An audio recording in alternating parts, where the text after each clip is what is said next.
everyone. We're very much welcome to this Build With Us webinar.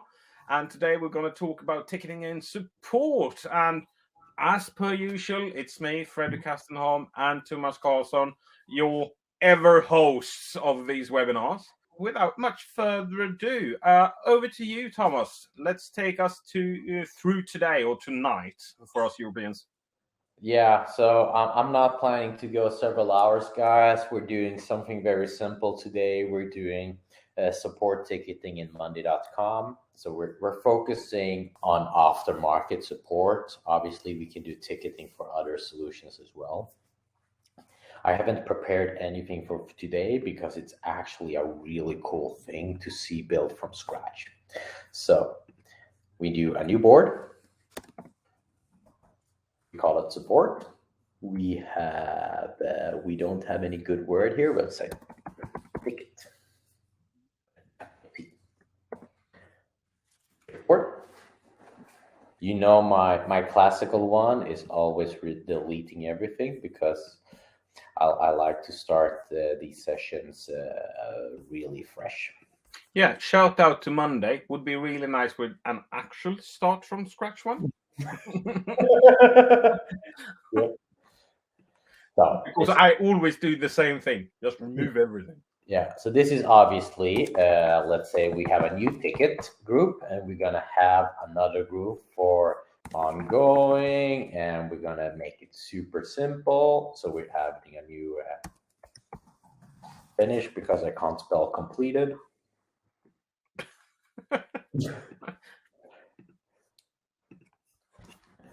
All right.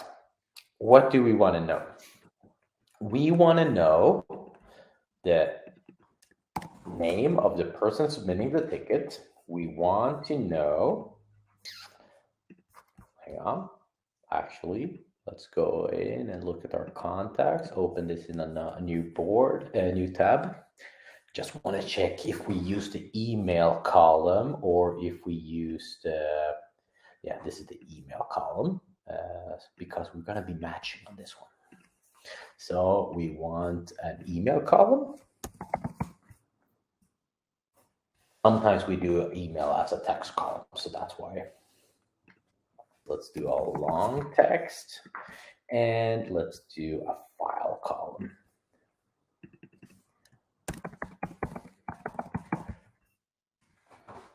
This is about it that we need to manage a ticket, right?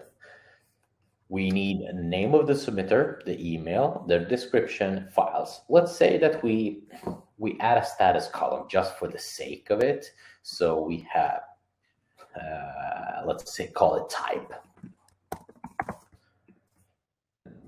Board, and say we only have 3 types. Oh, wait, sorry.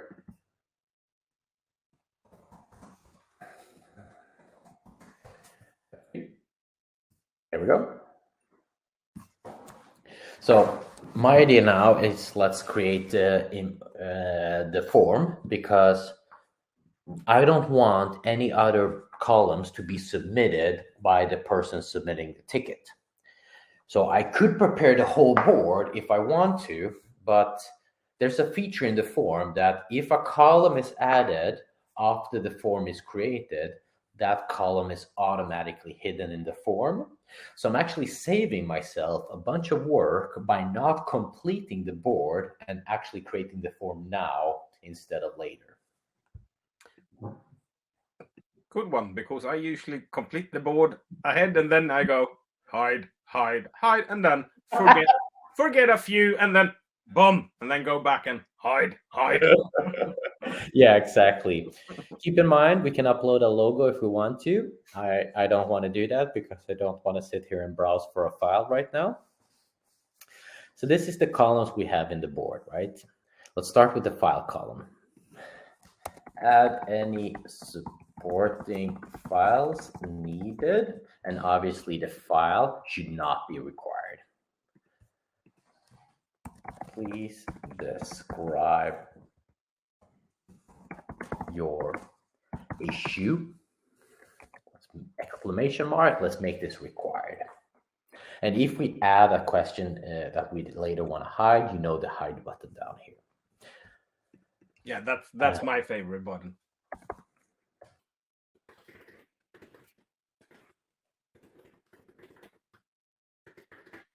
Cool. So this is the new, by the way, this is required.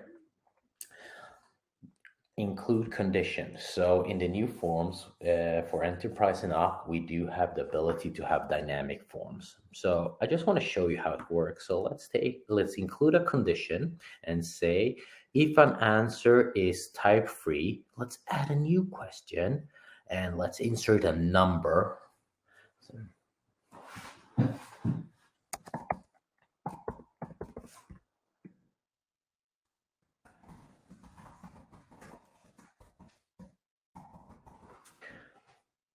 And that one is required, but it's cool because I'm making it required, but it's only showing if type free is selected. And yes, if you want to hide dynamic questions like this, you need to add them in the form builder. If you already added this column in the board, you're going to have to delete it and add it through the form builder because that's the only way to add and make one of the columns dynamic. And obviously you could have different options for the different types. We can make this nested with statuses. Conditions can be done on the status column, the checkbox column, and the drop-down column. Email, definitely mandatory.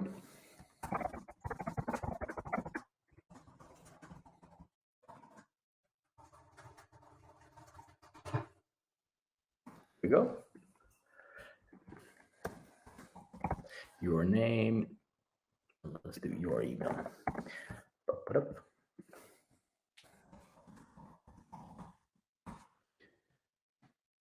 And actually, let's hide the first item name because we don't need them to create like a nice sub, like what's it called, a headline for the ticket. It's usually not how it works.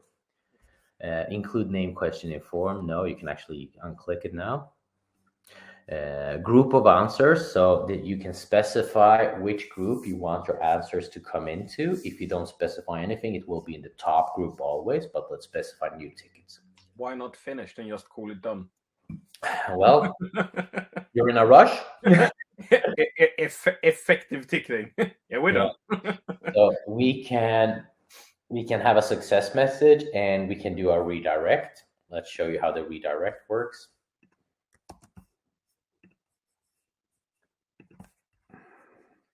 So we can say after a submission, we do a redirect to this address. Submit another, nope. We don't allow anonymous submissions. There's no need to present a survey. It will just show you how many questions you have done. So if we preview this, this is what's your name, email, type of issue, description. And if I select 1, nothing happens. If I select 2, nothing happens. If I select 3, I get quantity. Woohoo! Awesome. And it seems to work. Awesome.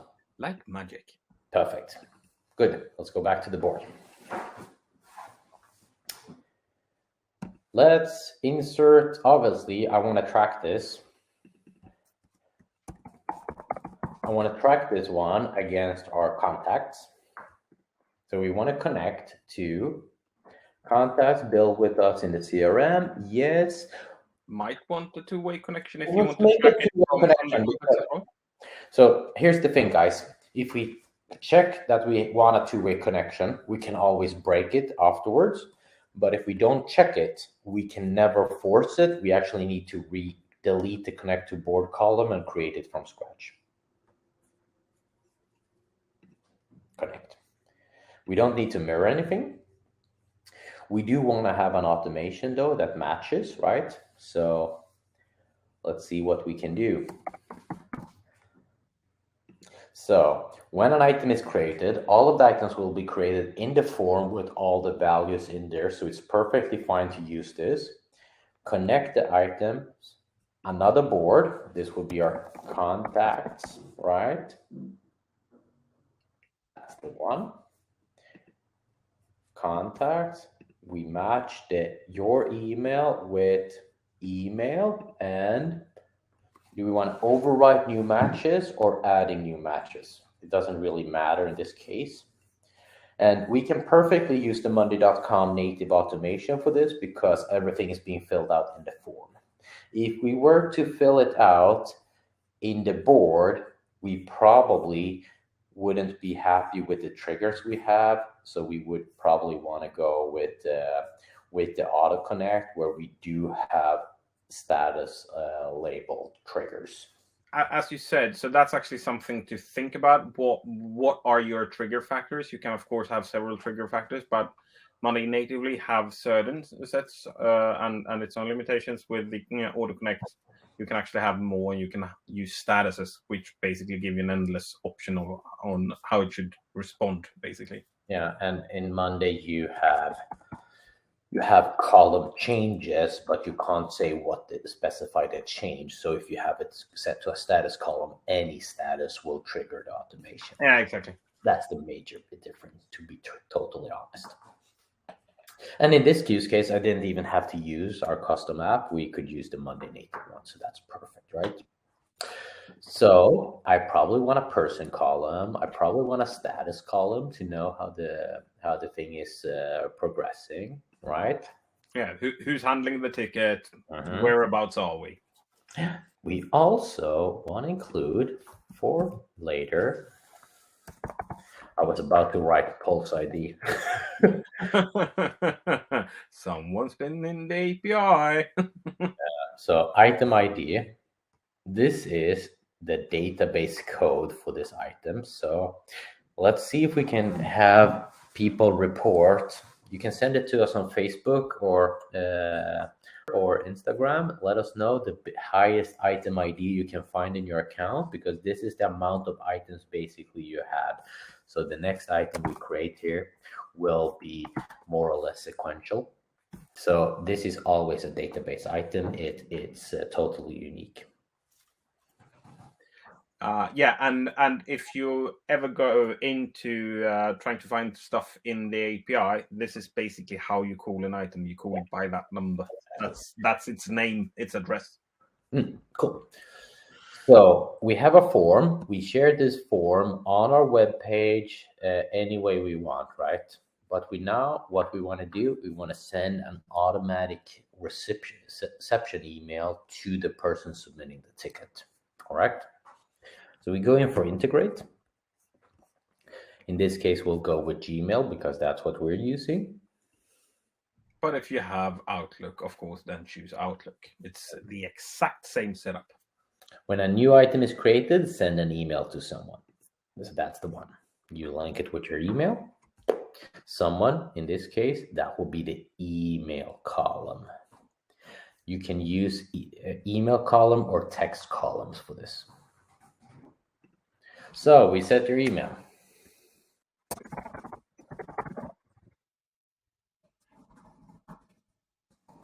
Hello.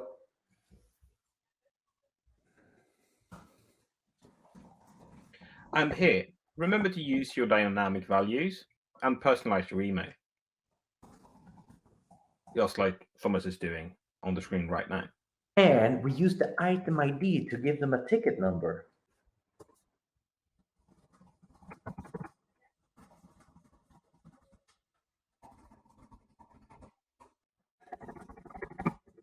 And if I am on Gmail, it actually works with my email signatures I have configured in Gmail. If we are on Outlook, unfortunately, Outlook does not allow the server to grab the signature. The signature doesn't only sit in the client, meaning that it will send the email without the signature. So add a text-based signature in here, guys. At the board. Cool. So in the context one, I just want to make sure, yes, we have a person column here. Did I?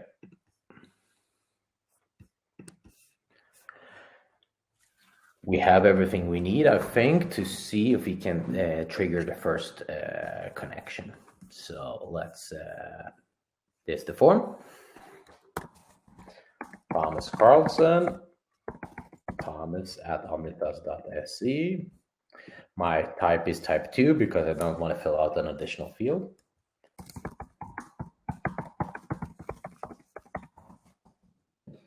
And I can add a file. I'm not going to do it because it's not required. Submit. Thank you. Let's see. And we got a redirect as intended as well. In the board, incoming form answer, Thomas Carlson, Thomas, connected already to the contact board.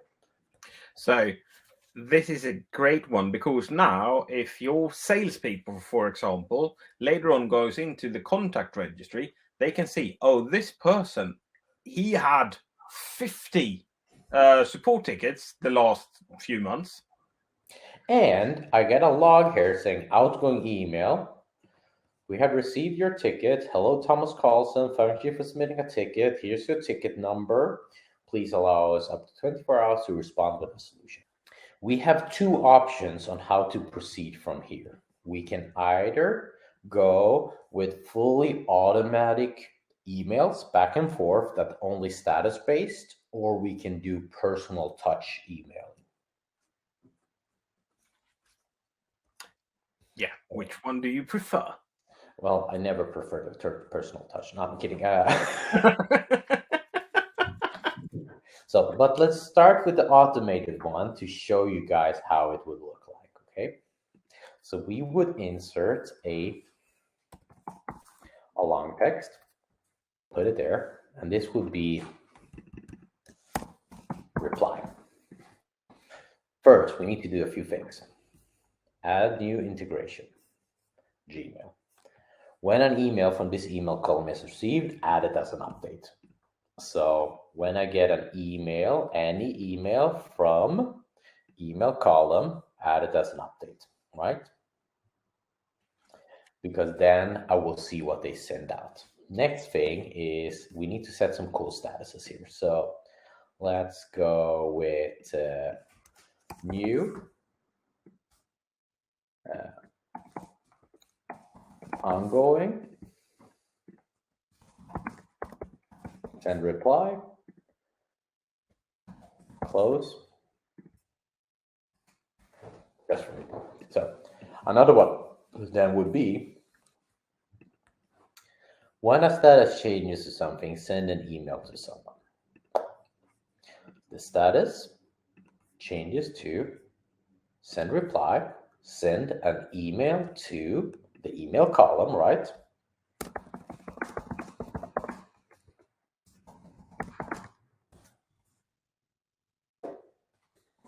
Hello, your name.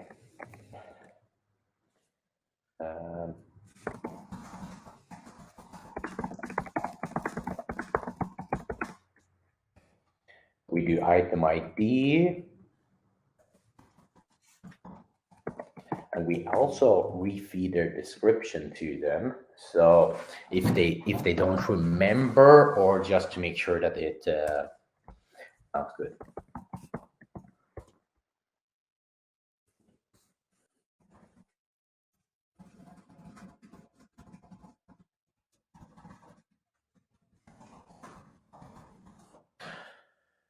Here we go, add to board.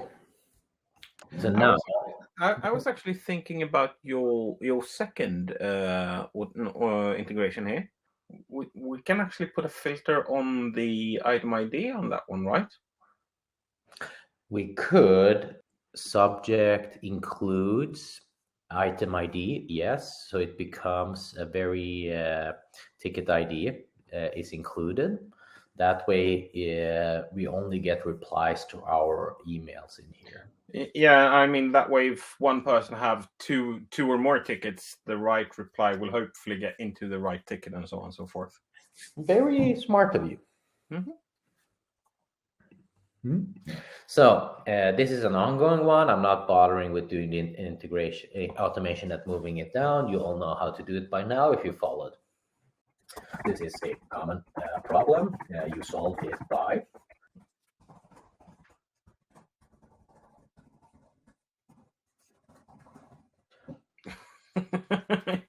I like the number 4. Cool. So now I can actually trigger a send reply. And it triggered.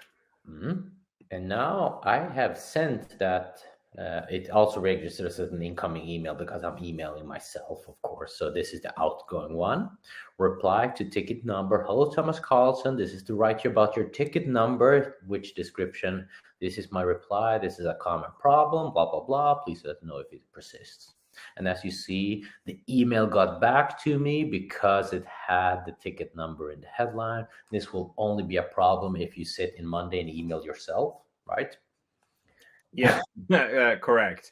And you also see that when using a long text column, it actually kept the formatting that Thomas put in. So it actually used the breaks he used. So when he hit return, those line breaks is actually entered into the email as well, and not just one long text string, which would be the case if you would try and use just a text column.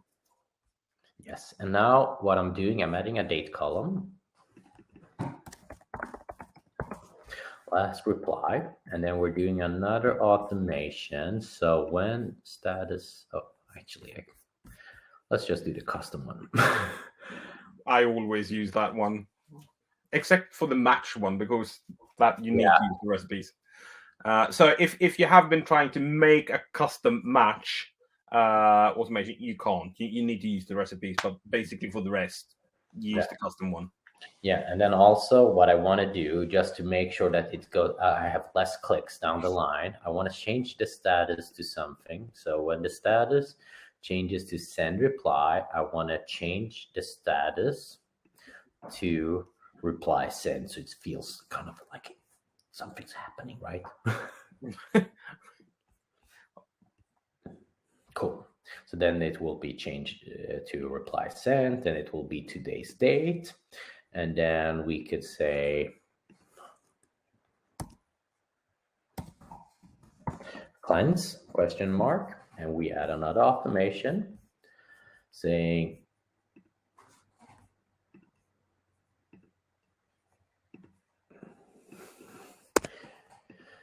"2 weeks after last reply, change the status to cleanse."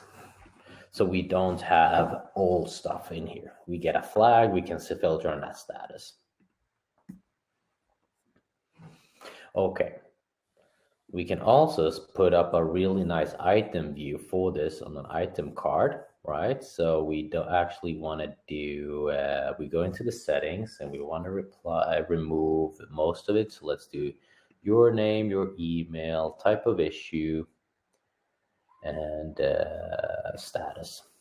That's all we want here. And we add a text widget where we have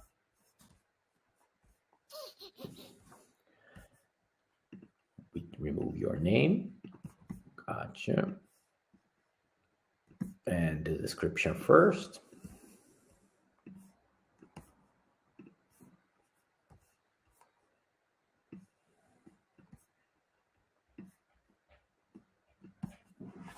So now I can sit here and I can actually new reply, send reply, send.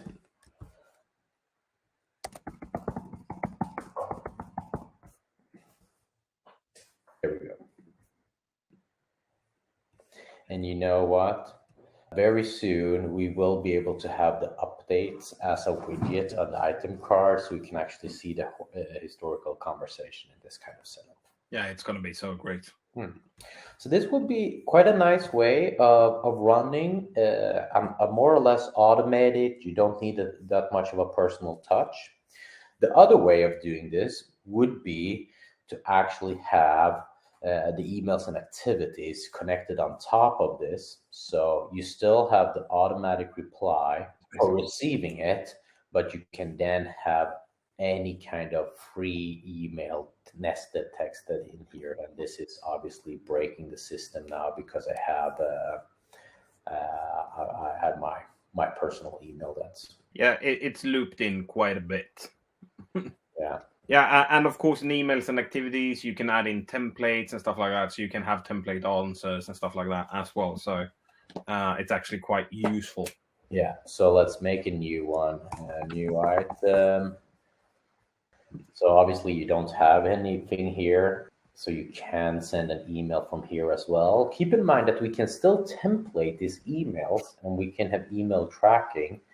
And we can even go further. Remember where we showed you about the automations? We can actually change the statuses when an email is received, which would then show you exactly which items that you need to take action on. So if you make some smart statuses, you can filter the whole board on that status. And you can also use the open if they've opened the email and so on, and if they haven't replied in a couple of days, automatically put it as closed, or something like that, or change a status to send like an automated notice. We have now closed your ticket, blah blah blah, and then move to close. So you can build chains of this and be really really smart about it.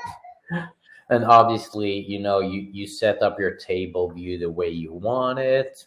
There's another cool thing. Let's see if we can actually look at adding an FAQ, right?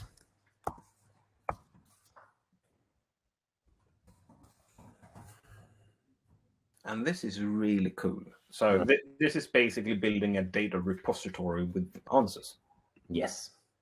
So what we want in this board, we can have as many groups as we want. It could be a good way of grouping the questions even, because it makes sense. So let's just change this to category 1, group 2, right? Let's remove the files. And let's insert too long text and a last update. I know it was out there, but I'm so used to pressing this, it goes just as quick.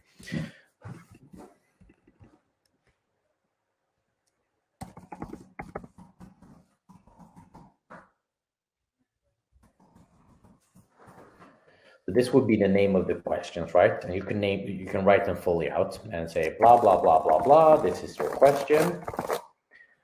Very nicely done by me. Yeah, I like that question. I tend to have a hard time answering it though. Yeah, I just don't want to spend the time. I completely agree. People don't want to see you sitting there figuring out and typing a question. Yeah. Please use. Right. And you can build.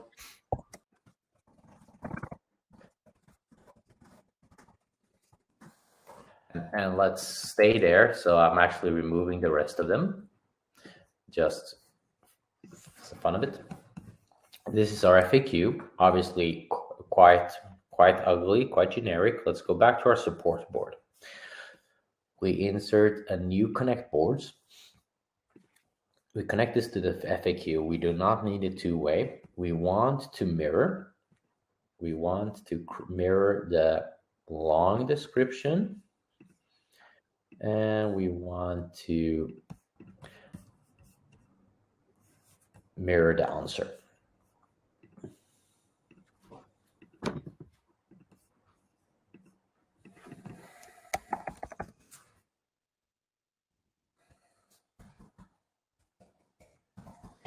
This is basically a check. So if I say, okay, this ticket here is about what's in item 1, I can then from here see, yes, this is the correct one.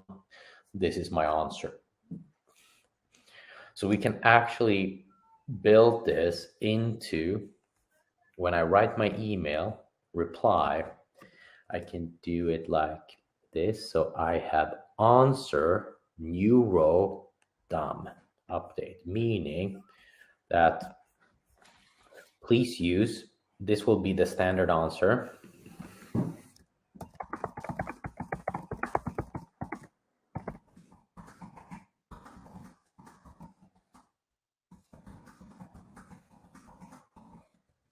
Now I'm giving a custom reply to the standard answer. Reply, send reply. It will work exactly the same way, but I only had to write half of the email. Please use to reset your password. If this doesn't work, let me know and I'll push a new one to you. Yeah, and if you have a support organization, when there isn't an answer to this, per normal, your support organization will build this database out, and you will get more and more and more. So add a new question, right?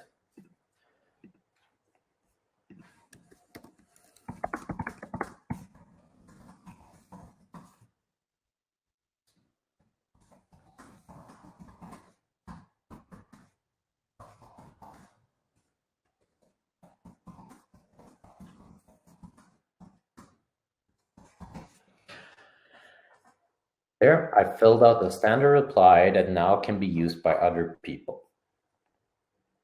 Awesome.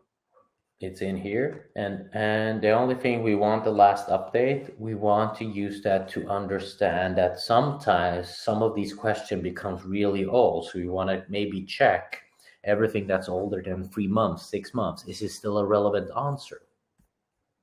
Yeah, and Thomas, correct me if I'm wrong, but you can't automate really on the last update, but you can build an automation and a date column to basically do this for you, and then you can actually put a status on it. So get like a red old question mark, so you get updates on it and so on and so forth. Yeah, so what we can do is we can do it like this.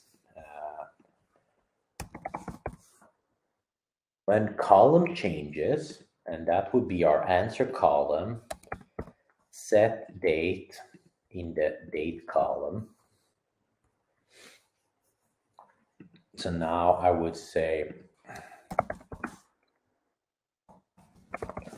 the only difference here now is blah, blah. And then I will get today's date in here when it fires up. There we go. Oh, there we go. And this is start date. So this in turn, as Fredrik said, can be used to trigger an automation that in turn has a status saying fine or old or something like that. New.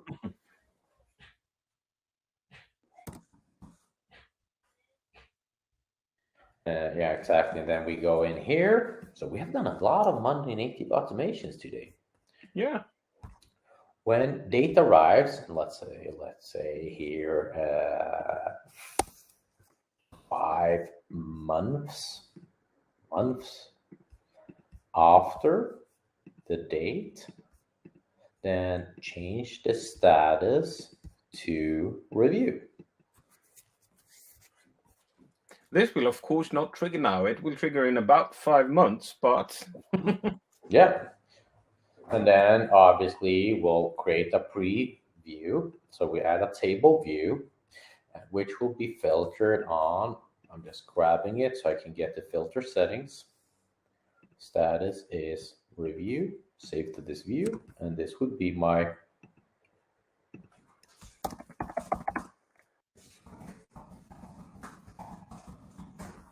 two review answers. So now I can go away with this.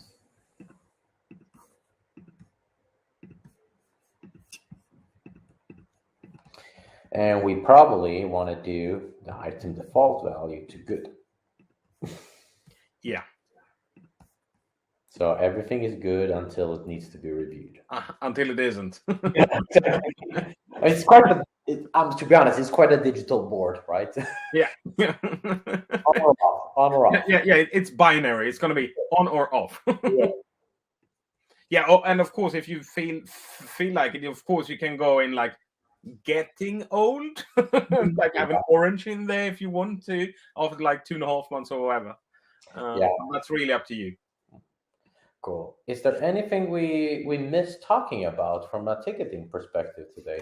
No, I don't think so, because this is really the basics of ticketing, and actually the add-on of actually building a knowledge database or a knowledge repository, which can be mighty useful, both to standardize your answers, so you don't have 10 different support agents giving different answers, and but also to help out and ease in new people, because now it's basically search for the answer you need to give and give that answer instead of having to teach everyone everything. This way, even junior support staff can answer more complex questions. Yes. Final note though, right now, when I go in here, I send things from thomas@omnitas.se. Most of you probably have a support at omnitas.se. I would advise spend one of your seats, create a user that you call support, connect that to that email, and have that user set up all the automation, because then any other normal user can use these triggers, and everything will be sent back and forth to the support email. Yeah, and actually, there's one addition or you can do to this. Quite normally, when you're doing support, you usually take in feedback. How was our support? You can, of course, build another board with your questions and actually do the survey. So send a specific form to people when you are closing a ticket. And then you can actually get the feedback back on how do you think we handle your support errand. And then you get all that data into Monday as well. I think that this is a good place to round off. Good run through of, and actually showing all of you how easy this is to actually set up, at least at this intermediary level. It's not really basic, but of course it's not highly advanced either. But have a play around with this, because as you can see, you can do a lot quite quickly to just have that sketch in your head first. Yeah, and the thing is that we used email now. If you want to do this internally with users that are already in Monday, you can actually you do all of this with notifications, updates, and communication. You don't need to use the email integration. So the same principle applies even when you have the users inside of Monday. Yeah, and if you want to go heavy on like social media and stuff like that, or then guys, give us a call, because you're going to need to use Make for that one, but it can be done. Yeah. So this was how to run support inside of Monday. And then we have a bunch of support or ticketing or case management, where you actually want the one who submitted the ticket or the case to be able to communicate, update, amend files, maybe update some columns, which is problematic if they're not part of your organization, because the best you can do is a viewer who can't share and change anything. We actually do have a solution for this, don't we, Frederick?